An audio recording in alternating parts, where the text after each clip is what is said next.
Am I the a-hole for exposing my ex-husband's family after his death? I, 40F, and my ex-husband, Chris, 45M, were married for 13 years and divorced in October of last year.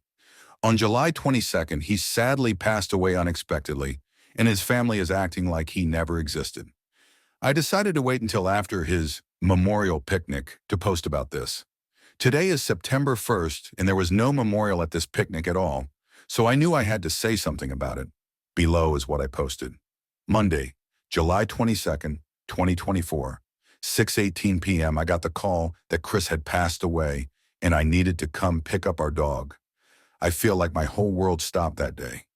Everyone else just keeps moving forward, but I'm stuck in that moment, in those words forever.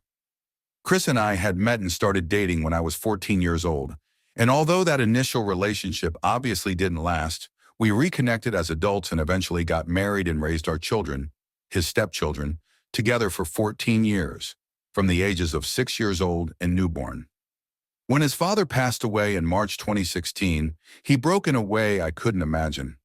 Our marriage struggled and we ultimately divorced in October 2023. Despite the dissolution of our marriage, our love was still there, and we continued to be there for each other whenever the other needed. He was truly my rock. When I got to his mother's house where he had been living, I was told the most awful story of what had happened that day. From what his mother says, she went up to his room around 11 a.m. to see if he was awake, and she found him laying on the floor moaning. Instead of rendering aid, she told him to get off the floor and go to bed. She left him that way, on the floor, in distress. At 3 p.m., she came back to his room to check on him, and he was still on the floor, moaning. Again, she rendered no aid and told him to get off the floor. She left him again. When she came back to his room at 6 to see if he wanted dinner, he was cold. She admits she didn't attempt CPR because she knew he was already gone, and her first call wasn't to 911, but Chris's sister. Not even 24 hours after he passed, the family had his bedroom and all his belongings cleaned out of the house, like he never existed. There's more personal things that I have learned in the last few days that just make my anger towards his family greater, but I really do hate these people, especially his mother, for what happened.